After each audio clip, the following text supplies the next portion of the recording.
Jeg satte os til rette for at gennemgå kapitel 12, 13 og 14 i dag fra Johannes åbenbaring, og vi har lavet nogle videoer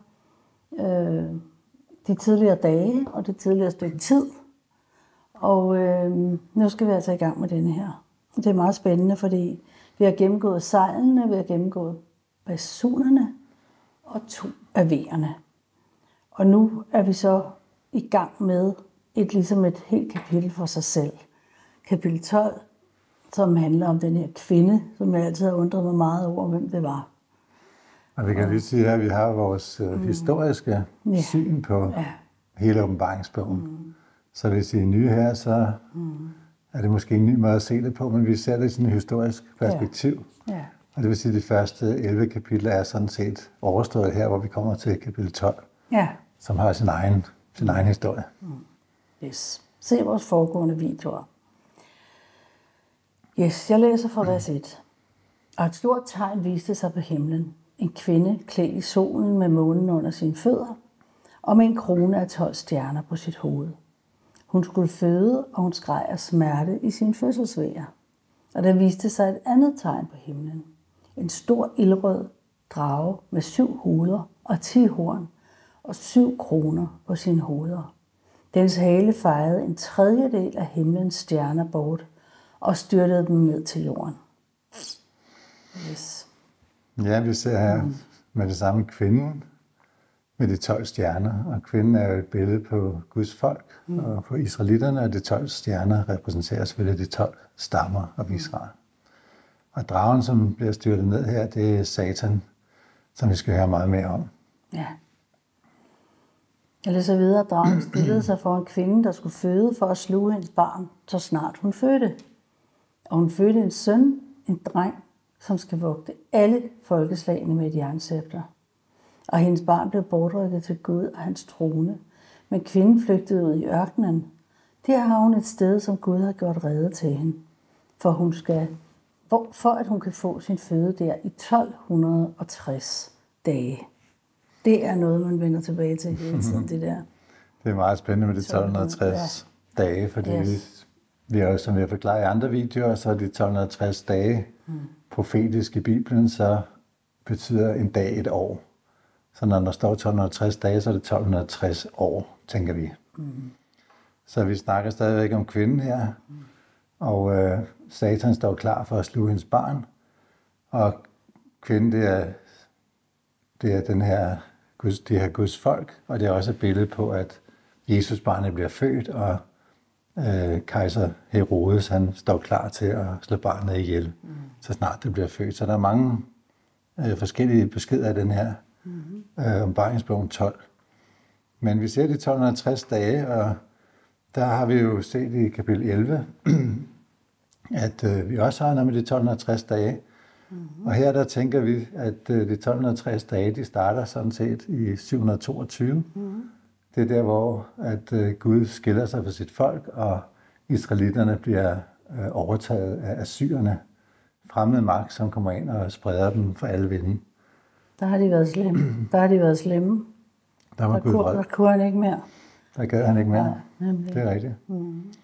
Så i 722 før Kristus, der flygtede det her folk simpelthen ud i ørkenen.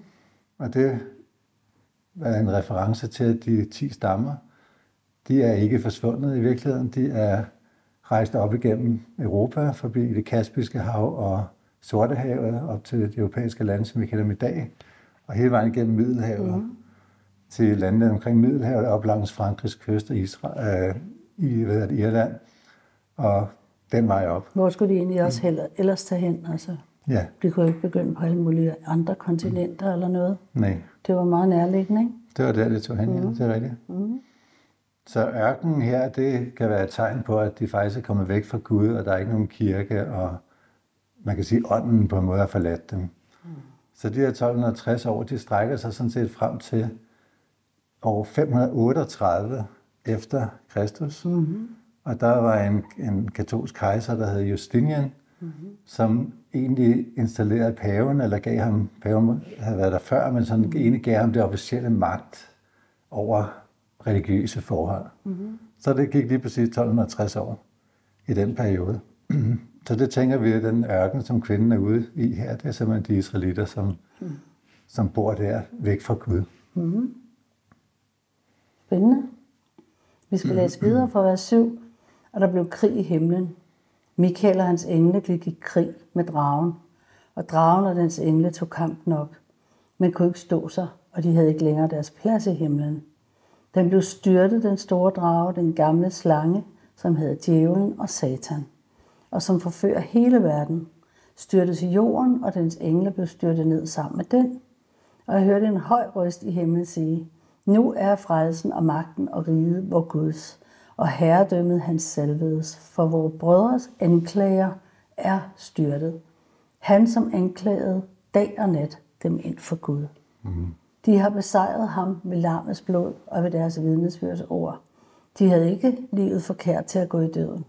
Så fryd jer der himle, og I, som har bolig i dem.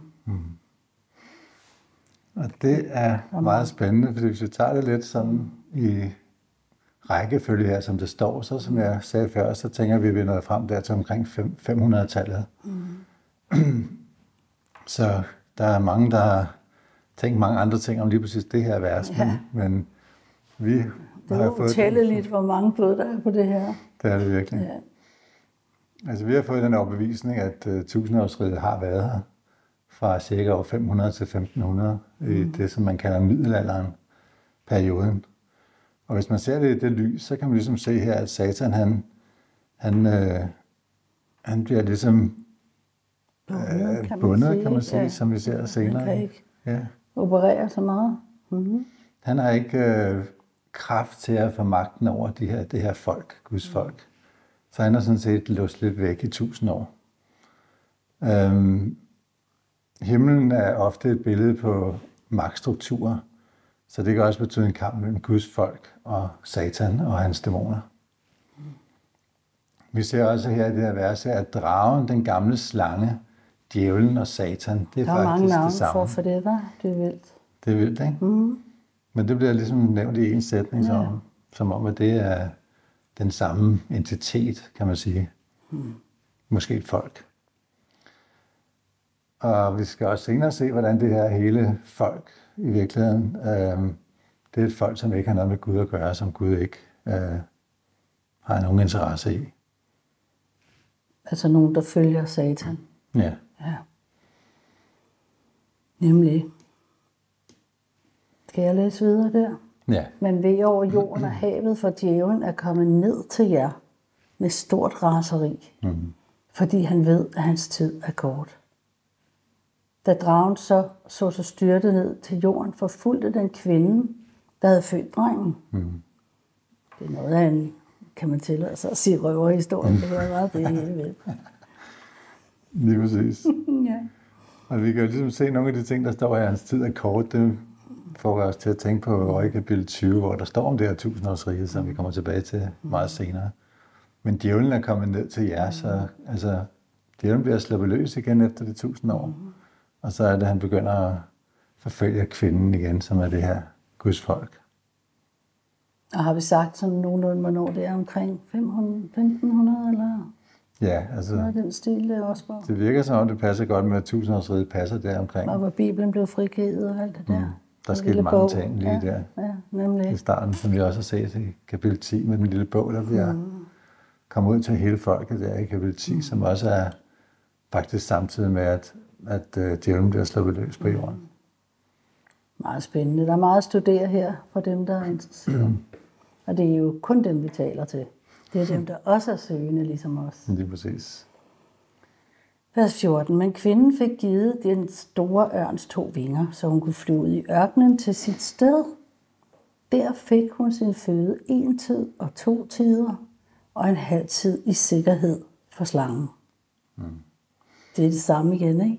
Det er rigtig spændende igen, ikke? Fordi nu har vi så en anden periode. 1 tid og 2 tider og en halv tid. Det er igen det samme. En tid, det er 1 år, og 2 tider, det er 2 år, og en halv tid, det er et halvt år. Så vi har igen 3,5 år i bibelsk profetisk forstand.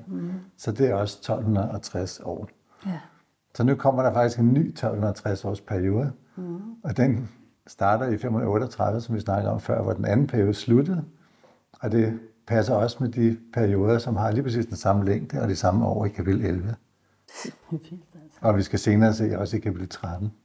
Så det er meget vildt, at Gud egentlig han har lagt så meget vægt på sådan nogle perioder, og sådan nogle store skifter er sket i historien, som han gerne vil have, vi lægger mærke til. Men der blev også sagt i Johannes' åbenbaring, som vi læser ikke på Patmos, at det skulle ske snart. Altså det gik i gang med det samme. Nemlig. Han gav det til menighedsbrevene, og derefter begyndte begivenhederne at ske. Det er klart, det kan ikke vente til 2000 år efter, med at alt det her i hele åbenbaringsbogen skal ske. Lige præcis. Det giver ikke mening. Altså, så kvinden var i sikkerhed for den her slange, som er Satan, i 1260 år. Og hvis vi tager fra år 538 og går 1260 år frem, så skete der faktisk noget virkelig væsentligt der. Ja. Og det var, at paven blev afsat for første gang i alle de år. Fordi Napoleon efter den franske revolution, han tog ned i 1796 og tog paven til fange, og 2 år efter i 1798, så døde paven simpelthen. Og der var gået 1260 år, hvor pavevældet havde haft magten i den her periode. Og det er så også de 1000 år af dem, det er sådan set der, hvor Satan har været bundet. Så Satan han bliver frigivet der i starten af 1500-tallet, og så omkring 1800 her, som vi lige har forklaret, der stopper den anden periode, som den her kvinde oplever, som bliver beskrevet her i kapitel 12. Der er også sket meget siden den tid, og det bare på en måde bliver værre og værre, ikke? Med demoralisering og alt muligt. Det er nemlig det. Men det står der meget mere om. Nemlig. Vers 15, men slangen spydede en helt flod af vand ud af sin mund efter kvinden, for at hun skulle rives med af floden. Men jorden kom kvinden til hjælp og åbnede sit gab og slugte den flod, som dragen spydede ud af sin mund.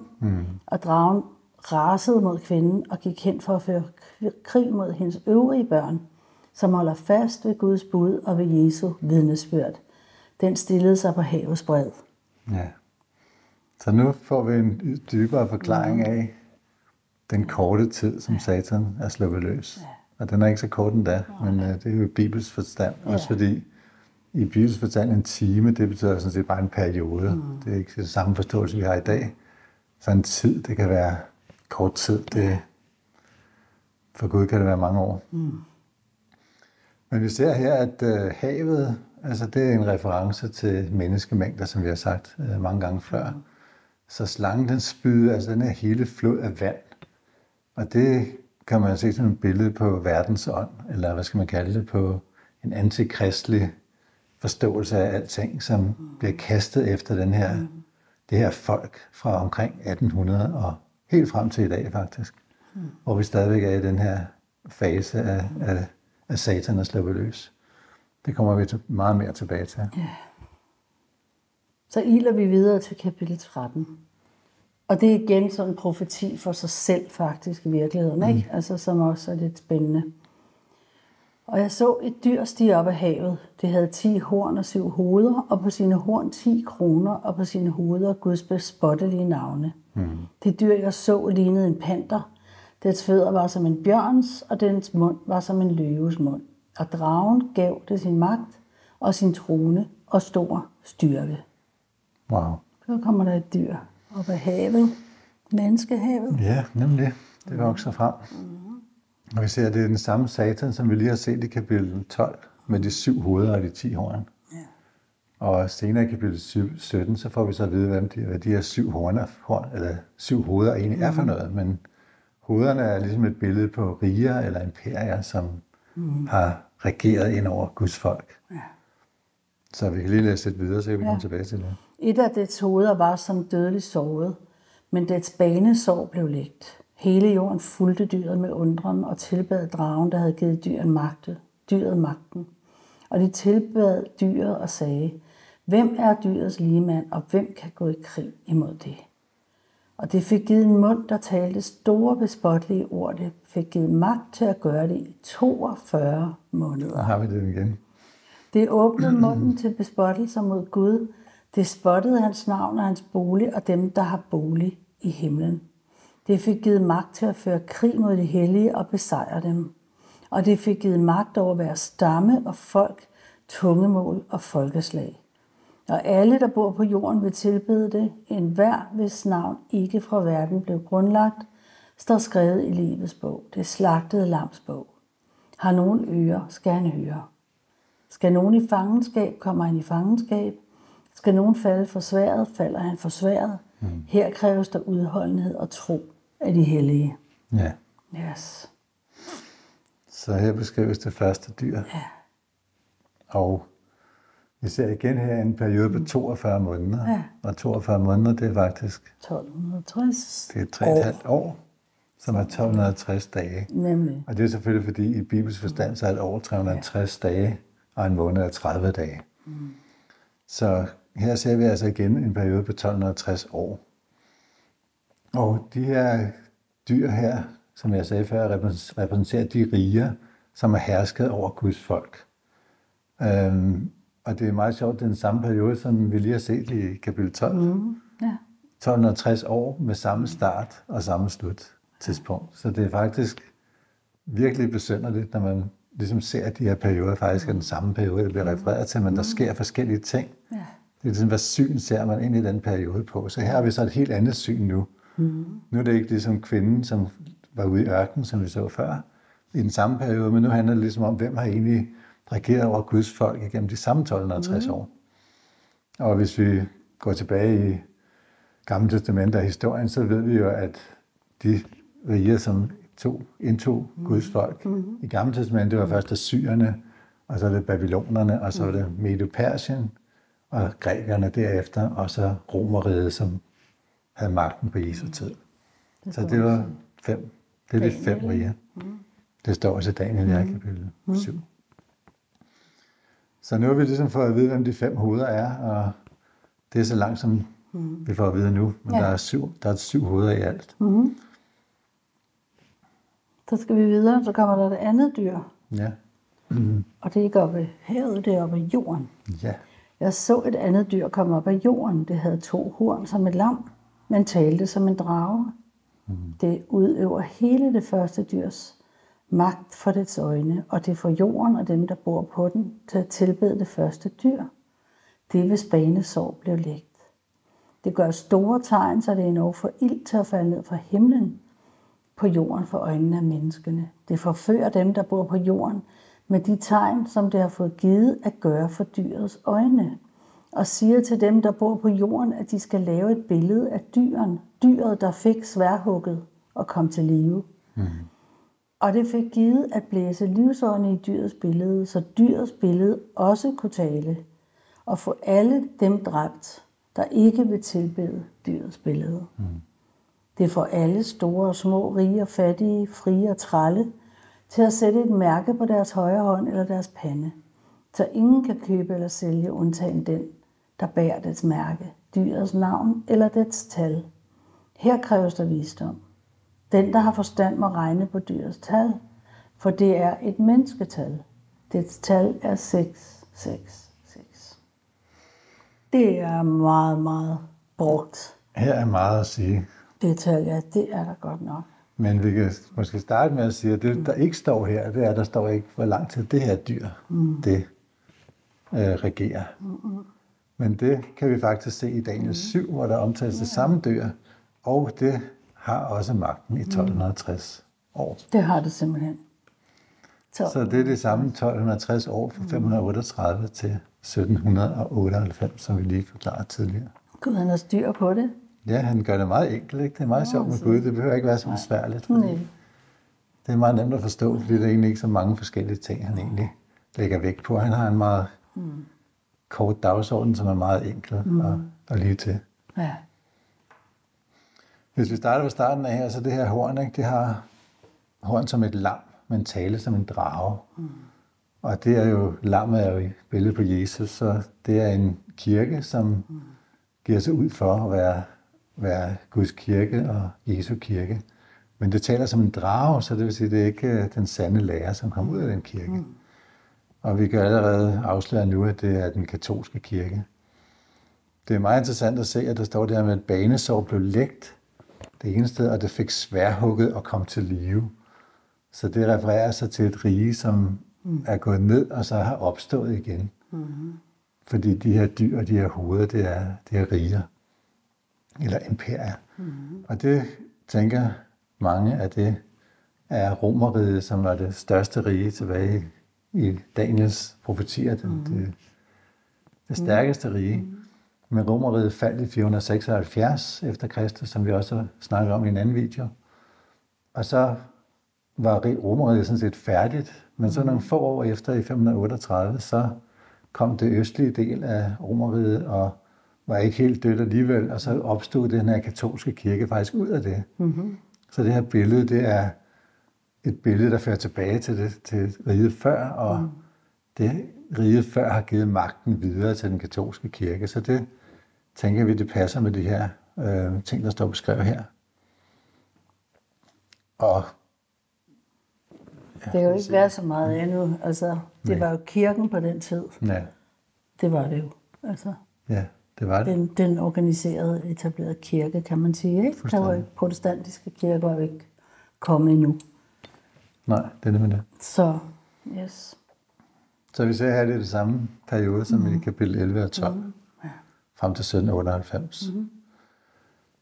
Hvis vi går lidt længere ned, det vi lige har læst her, så kan man så se, at det er mærket på højre hånd og på panden. Altså alt er jo billeder her i åbenbaringsbogen, så... Der er godt mange, der har spekuleret over, hvad det er for et mærke. Altså, jeg ved ikke, hvor meget jeg har hørt af stregkoder, lige fra stregkoder og til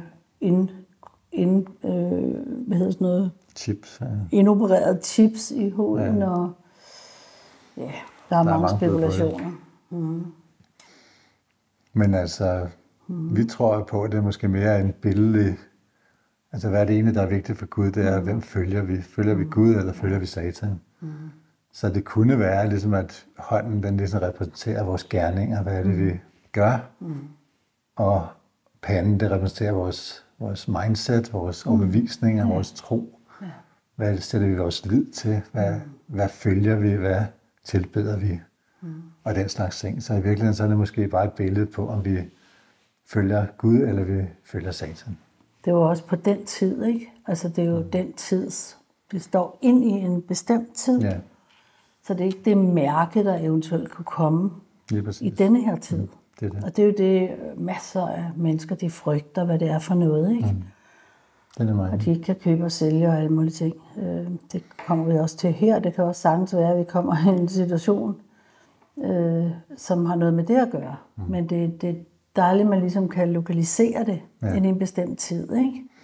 Ja, og man kan, altså den katolske kirke slog jo, som der også står her, der var mange forfølgelser af kristne, der blev slået mange mennesker ihjel, og der var folk, der blev ekskommunikeret, og egentlig kunne være en del af samfundet, hvis ikke man fulgte det, som den her katolske kirke, som det beskriver, krævede de kunne måske ikke købe og sælge, hvis de blev ekskommunikeret. Det tror jeg ikke. Og var så nogle outsider, eller hvad skal man kalde det? Lige præcis. Ja. Meget spændende. Skal vi gå videre til kapitel 14, tænker du? Ja, lad os gøre det. Ja.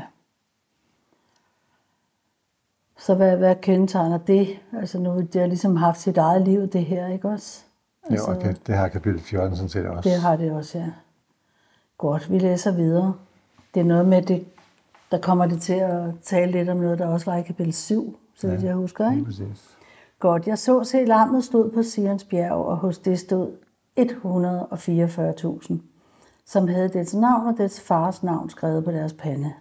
Og jeg hørte en lyd fra himlen, som lyden af vældige vande, og lyden af voldsom torden, og den lyd, jeg hørte, lød som harpespillere, der slår deres harper. Og de synger en ny sang foran tronen, og de 4 levende væsener, og de 24 ældste, og den sang kunne ingen lære undtagen de 144.000, som er købt af jorden. Købt fri af jorden. Det er dem, der ikke har sylet sig til med kvinder, men er jomfruelige. De følger lammet, hvor det går. De er købt fri fra menneskene som en førstegrøde for Gud og lammet. Og der fandtes ikke løgn i deres mund. De er uden fejl. Ja. Det her der godt nok, der er der er lavet kirkesamfund på det her. Ja, det er der. Og flere Og af dem. mange grupper, som ligesom sidder og tænker, det er de eneste 144.000. Ja, det er det. Det er vildt. Det er virkelig vildt. Nå. Men der synes jeg også, det er så befriende at have det historiske perspektiv, Ja. fordi så er det noget, der skete for lang tid siden, og så er det egentlig ikke så afgørende. Nej. Det er ikke noget, vi behøver at lave et helt kirkesamfund. Nej, det vil godt være fri for os. Det er dejligt at slippe for. Men vi kan se her, der er også 144.000, som er beskrevet i kapitel 7. Så det er jo nok det samme 144.000, der bliver snakket om her. Altså det her kapitel 14 er sådan lidt interessant, for det strækker sig, som vi skal se helt frem til, at Jesus kommer, og hvad han gør til sidst. Så det er på en måde sådan en langtids, over lang tid, hvor man lige tager sådan nogle udpluk. Og hvorfor Gud lige har valgt at nævne de 144.000 lige præcis her, når vi skal se, hvad der kommer bagefter. Ja. Det er sådan egentlig ret interessant. Det kunne også være, at det var nogle andre 144.000, som kom efter den katolske kirke, fordi det nu står efter kapitel 13. Men det er der egentlig ikke måske Der så meget stod grund til i at tro. syverne, de var besejlede, ikke? Det ved jeg ikke, om det står her. Det synes jeg ikke så. Nej, jeg tror ikke. De er besejlede, de er på en eller anden måde sat til side, eller har et eller andet specielt kendetegn på en eller anden måde, ikke? Ja. At de er åbenbart meget rene, altså på en eller anden måde. Ja, en eller anden, Fuldstændig. ja. Det er lidt en gåde, hvad det hele præcis er for noget. Vi skal ikke kaste os ud i, hvad det er, fordi så tror de bare, at vi vil lave et nyt kirkesamfund. Det gør vi ikke. Det kan vi ikke. Yes. Skal vi læse videre? Ja. Jeg så endnu en engel flyve midt oppe under himlen. Den havde et evigt evangelium at forkynde for dem, der bor på jorden, og for alle folkeslag, stammer og tungemål og folk. Det synes jeg godt nok, jeg ser hele tiden, det her. Det Som går tilbage til Abrahams profeti, ikke? gør det nemlig. Og løfte. Ja. Gud gav ham, og englen sagde med høj røst, frygt Gud og giv ham ære. For tiden er kommet, da han dømmer. Tilbed ham, som har skabt himmel og jord og hav og kilder. Og en anden engel fulgte efter og sagde, faldet er det store Babylon, som skænkede op for alle folkeslagene af sin utugts harme svin. Og en tredje engel fulgte efter dem og sagde med høj røst, hvis nogen tilbeder dyret og dets billede og sætter dets mærke på sin pande eller hånd, skal han også drikke Guds harmes vin, skænket ufortyndet i hans bredes bager. Og han skal pines i ild og svovl for øjnene af de hellige engle og lammet. Og røgen fra deres pinsler stiger op i evighedernes evigheder, og de har ingen hvile. Hverken dag eller nat. De, der tilbeder dyret og dets billede, eller tager dets navn som mærke. Her kræves der udholdenhed af de hellige, dem, der holder fast ved Guds bud og troen på Jesus. Wow. Det er jo noget, der sker hernede. Altså det med evighedens evighed og brænde evigt i helvede og sådan noget. Det kan vi ligesom se, det ord evighedens evighed, og det bliver brugt flere steder, ikke? Jo. Om bare noget, der ligesom tager en evighed. Ja. Ikke? Altså, tager en evighed at lave den her video, ikke? Eller det føles som om, det er lang tid, ikke? Fuldstændig. Ja. Men det er virkelig den her på jorden, altså. Ja, det er meget spændende. Altså, der står her i vers 8, faldet er det store Babylon. Så den her profeti, som jeg sagde før, først hører vi om de her 144.000, som også var der efter Romerrigets fald, der i kapitel 6, omkring år 500. Og så lige pludselig nu er vi sprunget helt frem til, at Babylon er faldet, hvilket man må gå ud fra, at stadigvæk er i fremtiden. Det er det, vi venter på nu, som vi skal høre rigtig meget mere om. Er det efter senere. Jesus er kommet, eller er det sådan der omkring? Det er et rigtig godt spørgsmål. Det er i hvert fald meget i nærheden. Så efter Babylon er faldet, så ser vi så her altså alle folkeslagene, som vi også nævnte før, ikke? Ja. Og det bliver igen nævnt der med mærket. Ja. Og det her mærke, det er jo nok, eller kan jo nok ikke være det samme mærke, fysisk set, eller skal man sige, som vi lige hørte om i kapitel 13, fordi det skete omkring 1500-tallet, og nu er vi så helt fremme til tiden i dag. Det er sådan kendetegn på dem, der levede dengang, ikke? Som havde de karaktertræk, eller som ligesom var den gruppe, eller dem, der bliver talt om. Ja, altså det er jo, som vi snakker om tidligere, så er det ligesom, hvad sætter du din lid til, og hvem følger det, og hvad gerninger gør det? Gør det Guds gerninger, gør det Satans gerninger? Og det er jo selvfølgelig relevant for Gud, det har været i alle år. Ja. I Gamle Testamente og helt frem til Jesus kommer. Så det er nok her, efter Babylon er faldet, og Jesus er kommet tilbage, så er der egentlig her en tugt, at nu alle dem, som har fulgt Satan og ikke har fulgt Gud, de står til en voldsom irettesættelse af Gud. Det kan vi se lidt mere om. Jeg har taget nogle bibelvers med her. Ja. Fordi det, der egentlig er overskriften, det er, at Gud tugter hver søn, han er kær. Og det er egentlig det, der er meget beskeden også i Bibelen, ikke? At Gud hele tiden forsøger for de her israelitter i Gamle Testamentet til at rette ind og ikke gøre det, som Gud hader, men at gøre det, Gud elsker. De fik jo altid en øjeblikkelig straf, ikke? Det gjorde det. Ved at andre folkeslag begyndte at kæmpe imod dem, og de havde den ene kamp efter den anden, ikke? Så gik det godt en kort periode, ikke? Og så kunne det ikke dyse, og så begyndte det at følge Satan igen. Ikke? Ja. Så hvis vi lige ser, bare for at tage lidt fra det nye testamente her, så i Hebræerbrevet kapitel 12, vers 4, kan vi læse, der står her: Endnu har I ikke stridt så hårdt i jeres kamp mod synden, at det har kostet blod. Så er det egentlig det, Gud er interesseret i, altså at vi strider vores kamp mod synden så hårdt, så vi får magt over synden. Ikke? Det er ikke bare en sød Gud, men han har nogle... Det er ikke bare at gøre, hvad man kan, men at gøre, hvad der skal til. Det er præcis. Nemlig. Og I har glemt den formaning, der lyder til jer som sønner. Han taler her til Guds folk. Min søn, foragt ikke Herrens opdragelse. Mist ikke modet, når du i rette sættes af ham. For Herren tugter den, han elsker. Han straffer hver søn, han holder af. For jeres opdragelses skyld skal I holde ud. Gud behandler jer som sønner. For hvor er den søn, som ikke tugtes af sin far? Så det vi lige hører her med de her ting med evighedens evighed og alle de her ting, som man har gået meget op i. Altså det tror vi sådan set er et billede på Guds tugt. Og vi får tugten her i livet, som vi kan læse om i Mosebøgerne også, ikke? Altså om forbandelser, og vi får sandsynligvis også, ser det ud til, en tugt efter livet, eller en dom efter livet, fordi den tugt er jo en dom, den afgørelse. Det kan både falde den ene eller den anden vej. Det kan være, at vi skal have en hæderskrans og en medalje, ligesom Paulus. Ja. Og det kan være, at vi skal have nogle irettesættelser for nogle ting, som ikke var så gode. Så der sker ligesom noget både før og efter. Så hele det her, som det her vers ofte er brugt til med helvede og evigt pinsel, det tror vi ikke på, og vi tror ikke, at der er noget, der skal brænde evigt. Men der er noget, der skal brænde. Det er det da. Der er en afgørelse. Ja, du nævnte det der står i vers 6 her, ikke? For alle folkeslag, stammer, tunger, mål af folk, ikke? Jo. Det kommer igen og igen. Ja. Altså, det er en reference til Guds folk, Israels folk, ikke? Ja. Og den pagt, som Gud indgav med Abraham, som handlede om hans efterkommere. Der er altid et løfte, eller en pagt, eller sådan noget, som går forud for mange andre ting, ikke? Der er sådan en orden i Bibelen. Ja, fuldstændig. Det er helt vildt.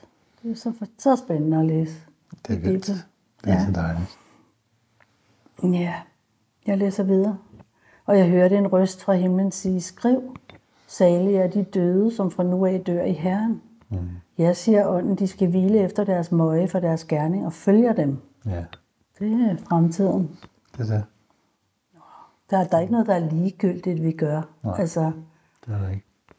Det er ligesom det med gerninger. Der er mange kristne, der ligesom tænker, jamen gerninger, det er slet ikke noget, man skal beskæftige sig med, eller holde Guds bud. Altså, Gud han er fuldstændig forandret sig, og nu er han bare død for alt, så nu kan man opføre sig fuldstændig så tosset, som man ville, men det passer ikke. Det har vi talt om. Nej, det har vi talt om i mange andre videoer. Ja. Og jeg se, der var en hvid sky, og på skyen sad der en, der så ud som en menneskesøn, med guldkrone på hovedet og en skarp sejl i hånden. Og en anden engel kom ud fra templet og råbte med høj røst til ham, der sad på skyen: Brug din sejl og høst, for nu er det tid at høste. Og jordens høst er tjenlig. Og han, som sad på skyen, svang sin sejl over jorden, og jorden blev høstet. Det er også meget, meget svært at forstå. Fordi Babylon er her faldet, og Jesus er kommet igen. Og Nu skal vi så høre om 2 høste her. Men her skal vi lige starte med at se på, at der er en meget sjov oversættelse af det her tjenlig. Jordens høst er tjenlig, fordi hvad betyder det overhovedet? Og det har vi så undersøgt lidt, fordi der står cirka 10 steder i Det Nye Testamente, der er det ord faktisk brugt. Og der bliver det oversat med udtørret eller visnet. Ja. Men ikke her. For eksempel kan vi lige, jeg tog lige et par eksempler med her. Hvis du læser Matthæus 13, vers 6, så står der, men da solen kom højt på himlen, blev det svedet, og det visnede, det er det samme ord her som tjenlig, fordi det ikke havde rod. Og et andet sted, Johannes 15, vers 6, der står der, den, der ikke bliver i mig, kastes væk som en gren og visner. Det er igen det samme ord. Man samler dem sammen og kaster dem i ilden, og de bliver brændt. Så den her første høst, vi ser om, det er altså de visner, der bliver høstet. Ja. Det er ærgerligt, der står sådan en fejl oversættelse, ikke? Ja. Fordi tjenlig, det betyder vel sådan, det er et gammelt ord, jeg tror, der er mange, der slet ikke forstår det. Ja. Det har jeg nærmest også lidt svært ved, men det betyder vel, det er parat eller sådan noget, ikke? Det er klar, eller... Ja. Hvad betyder det egentlig? Jeg ved det ikke. Nej, okay. Jeg ved det faktisk ikke. Godt, det er ret misvisende. Men det står altså visnet eller udtørret. Ja. Og det er jo noget, der går igen i andre lignelser, ikke? Jeg har undersøgt lidt i nogle af de engelske bibler, blandt andet King James, der er det oversat med ripe, altså at det er modent, hvilket er en total fejloversættelse, fordi ordet er det samme, som andre steder betyder visner. Så der er altså nogle smutter engang imellem, hvor det faktisk har stor betydning, fordi her er det faktisk lidt uforståeligt, hvis ikke man lige får ret i den der lille. Det er det, vi siger, at Bibelen den er rigtig altså godt oversat på de fleste steder, men så er der det, jeg kalder nogle tusser. Der er bare nogle graverende ting indimellem, og der bliver man nødt til at studere. Ja. Grave dybere, når der er noget, man ikke forstår. Så må man grave, indtil man finder det. Ja. Nemlig. Og det er det, der er spændende. Det er det, der er perfekt. Der er altid nye åbenbaringer, der er altid nye dybder, hvor afsnit lige pludselig åbner sig op og begynder at få mening og betyde nogle ting. Det er det. Og det er jo det, der er så spændende ved at læse Bibelen. Altså, det snakker vi også om her til morgen, ikke? At, altså, hvis man skal læse H.C. Andersen, så har han en skrivestil, så har han en måde at indkode hans beskeder i hans eventyr, ikke? Jo. Så når man har studeret ved at tro H.C. Andersen, så vil man ligesom kunne genkende nogle af de metoder, han bruger. Ja, fuldstændig. Og det er det samme, man skal afkode, hvordan Bibelen er skrevet. Man skal lære at forstå mange gennemlæsninger, og at skifte nogle af de gamle overbevisninger ud. Så skal man lære at forstå ligesom ånden i det, fordi det skrevet på en helt speciel måde. Hvis man ligesom prøver at forstå det op i hovedet, man læser en sætning ad gangen, og man tror, det hele er i rækkefølge og sådan noget, så kan man slet ikke få det til at passe, fordi det har det sådan med at ligesom kaste tingene lidt ind, sådan, når man mindst forventer det. Så hvis ikke man ligesom har sammenhæng og forstå det ud fra, og det skal let, så er det meget svært at forstå et skriftsted, fordi så tager man det bare prøve at tolke det ind i et eller andet, som man på en måde selv finder på. Men det hele skal jo ses i sammenhæng med, hvordan hele Bibelen, hvad er budskabet i resten af Bibelen, i forhold til det her indskrift. Måske er det fordi også det med Jesus er ordet.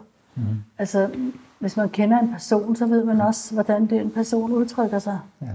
Og det er jo igen det her med, det er jo talt til en menighed, og så er det skrevet ned bagefter. Ja. Og sådan lidt i brudstykker, og det hele det udgør ligesom en profetisk helhed. Ja. Og problemet er bare, hvis man ligesom bliver sådan meget bogstavrytter, hvor man bare sidder og det står før det og sådan noget, så mister man ligesom pointet i virkeligheden. Man skal ligesom have overblikket og kende den person og søge Guds ånds åbenbaring. Ja. Og være villig til, som vi talte om sidste gang, tror jeg det var, at skifte sin gamle vinsæk ud, så der kan komme ny vin på, og man faktisk kan forstå tingene på en frisk måde. Ja. Så, jeg læser. Og der kom en anden engel ud fra templet i himlen, også den med en skarp sejl. Og endnu en engel kom fra alteret, og den havde magt over ilden. Den råbte med høj røst til englen med det skarpe sejl. Brug din skarpe sejl og høst klaserne på jordens vinstok, for dens druer er modne. Og englen Og her betyder det faktisk mod. Ja, det vil jeg nemlig også lige spørge om. Og englen svang sin sejl på jorden og høstede jordens vinstok og hældte druerne i Guds harmes store perse. Og persen blev trådt uden for byen, og på en strækning af 1600 stadier flød blod ud af persen op til hestenes spidsler. Wow. Der er det er jo et kamp på her. Spændende, ikke? Jo. Altså vi hører her om Guds harmes store perse. Det er jo i forlængelse af det, vi hørte før med alle de her ting, som folk tror er helvede. Men altså Gud, han er vred, og der er en reel bedømmelse af, hvordan vi lever. Og han er harm, altså der flyder blod, og han er gal. Men her der høster vi så vinstokken, og vi høster de modne druer, så det er faktisk noget helt andet end det, som vi lige har set i det sidste, som var de visne. Ja. Så vi kan se, at der er faktisk 2 slags høst. Ja. Og det, jeg synes, der er rigtig interessant her også, det er rækkefølgen her. Fordi vi kan se, at det er de visne, der bliver høstet først, og så efter det bliver Guds folk høstet og tugtet af Gud. Der er noget, der bliver fjernet der. Det er det. Ja. Så hvis vi lige prøver at se nogle skriftsteder, så kan man faktisk se, altså det er jo også et sted her, hvor folk har en helt modsat opfattelse. Ja. Jeg synes, det er meget interessant at læse. Hvis læser af Matthæus, lad os lige holde fast til den her rækkefølge. Ikke? Matthæus 24, det er også et fantastisk kapitel, jo selvfølgelig i forhold til endetiden. Ja. Vi kommer ikke så meget ind på det. Jeg har lige et enkelt, et par enkelte vers her. Der står i vers 37, som det var i Noas dage, sådan skal det også være ved menneskesøndens komme. For i dagen før syndfloden ud og drak, de giftede sig og bortgiftede sig, lige til den dag, da Noah gik ind i arken. Og de vidste ikke noget, før syndfloden kom og rev dem bort. Så her ser vi også en rækkefølge, ikke? At hvem var det, der blev ladt tilbage? Det var Noah. Ja, og det var alle de andre, der blev revet bort. Så det er det samme igen, det er de visne, der forsvinder først. Det var ikke Noah, der blev revet bort. Guds folk bliver til sidst. Og den næste der med 2 kvinder ude på marken og alt det. Hold op. Come on, Lars. Det er vi stadigvæk i Matthæus kapitel 24, vers 40 nu. Der står så, der skal der være 2 mænd ude på marken. Den ene tages med, og den anden lades tilbage. 2 kvinder skal male på samme kværn. Den ene tages med, og den anden lades tilbage. Så det er altså den, der, som vi kan se i de andre vers, det er den, der bliver ladt tilbage, som er Guds folk, og de andre bliver revet væk. Det er ikke den ene, der bliver flyver op til himlen på en eller anden måde. Det er det. Og den anden, der bliver... Jeg har faktisk taget et eksempel mere med den her rækkefølge, hvis vi tager i lignelsen om ukrudtet i hvede. Der står det i Matthæus 13, vers 30, der står, lad blot begge dele gro side om side ind til høsten. Og det er den høst, vi lige har læst om her i Åbenbaringsbogen 14. De 2 høste her. Ikke? Ved høsttid vil jeg så sige til høstfolkene, tag først ukrudtet fra og bind det i knipper, så det kan brændes. Men sammen viden i min lade. Det er samme igen. Så vi ser igen rækkefølgen her, ikke? At der er ingen bortrykkelse for de hellige i Bibelen. Det er dem, der ikke tilhører Gud, som bliver taget væk og bliver betegnet som visne. Ja. Visnede grene. Ja. Så det her med bortrykkelse, det er jo bare en sag for sig. Der var en gang, hvor jeg undersøgte det her i Bibelen, og der er så at sige meget, meget lidt skriftsteder, 1 eller 2 nærmest, som har kunne indikere noget med bortrykkelse. Ja. Og når man kan ikke få det til at passe, fordi at Jesus kommer ikke igen 2 gange. Nej. Og det her med, han kommer i skyen, ligesom de stod og så på ham, og så siger de så, at han kommer tilbage på samme måde, som det her Kristi himmelfartsdag, ikke? Altså hvor Jesus steg op. Og så kommer han ligesom tilbage på samme måde. Det bliver altså meget sådan på samme måde, ligesom. Går op gennem skyen, og så kommer han ligesom ned på samme måde. Men det er så mange steder, hvor der bliver talt på sådan en måde, hvor man ikke bare kan tage det så bogstaveligt. Ja. Og altså skyen, det står jo også, at det kan være en crowd of people, altså det kan være en sky, altså en samling af folk, og hvis man tænker ligesom, der står senere i Åbenbaringsbogen, som vi kommer tilbage til, at Gud kommer ned til menneskene. Ja. Og det er jo som vi kan se, jamen, så ser det ud som om, at det er hernede, det foregår. Ja. Bagefter, når Jesus er kommet her. Han kommer som konge for at skal regere. Ja. Og så altså, han kommer på en eller anden måde, altså i skyen. Han skal jo derfra, hvor han bor nok deroppe. Så kommer han ligesom herned, og så samler han sit folk og dømmer nationerne og dømmer menneskene. Ja.